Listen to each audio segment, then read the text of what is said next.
Hi. Today we're going to talk about a word that is probably the most difficult word we've spoken about so far. Our word for today is abuse. Now I know a lot of you out there may have had an experience in your life that involved abuse.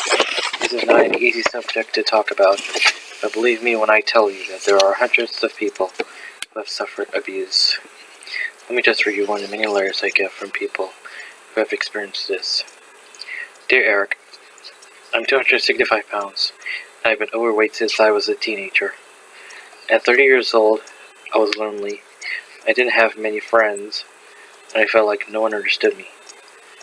I bound my weight for so long that I simply didn't know where to turn. I tried everything. I even went to a doctor, but I just couldn't lose the weight. Whenever I was depressed, which was usually most of the time, I started eating, and I couldn't stop. You see, I was sexually abused as a child, and I have never been able to get over the experience. I never told anybody about this before.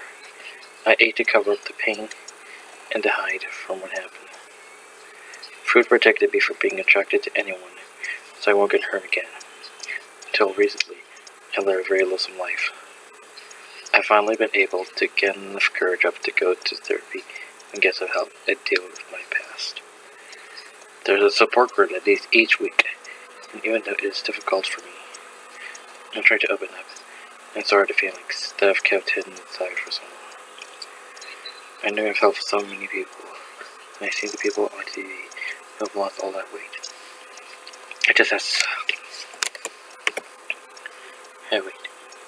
I just hope that you could help me lose that weight that I've surrounded myself with, so I could finally begin to live again. Thank you for understanding, Jane.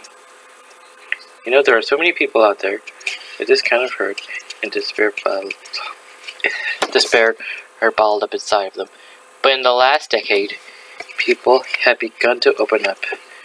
They opened up their hearts and bared a little of their souls and their stories.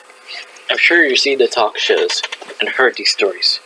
Even celebrities like Oprah Winfrey and Roseanne Arnold are opening up and telling us about what happened to them in their past.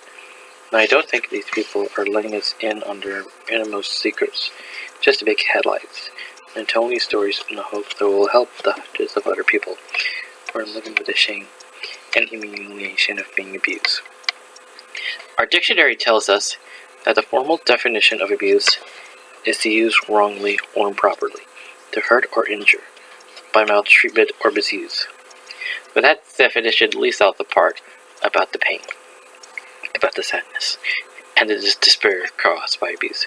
The dictionary can't give us the answers on how to deal with abuse. Sometimes people who have been abused are so ashamed that they keep it tucked away inside and never tell anyone what's happened to them.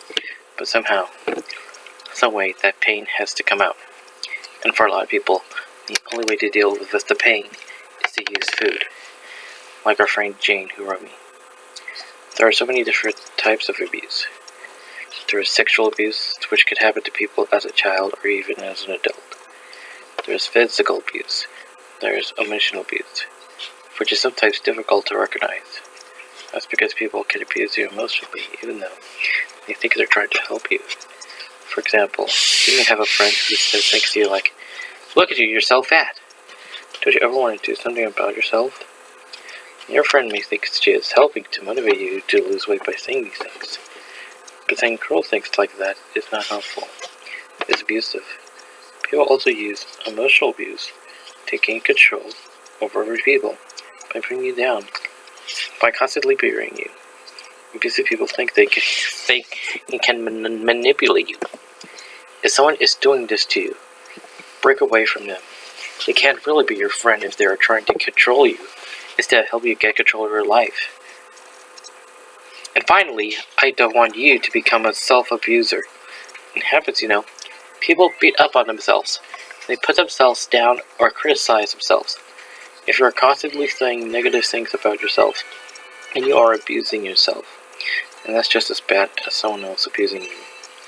I want you to stop hurting yourself, stop saying mean things, and start liking yourself.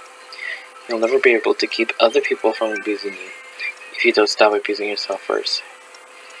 If you've been a victim of abuse, don't hold them the hurt.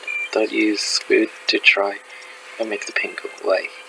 Find someone you can trust to help you, whether it's a counselor, a clergyman, or a close friend. If you can't bring yourself to talk about it, write me a letter, because the last thing I want is to see you all alone and full of hurt, with nowhere to turn.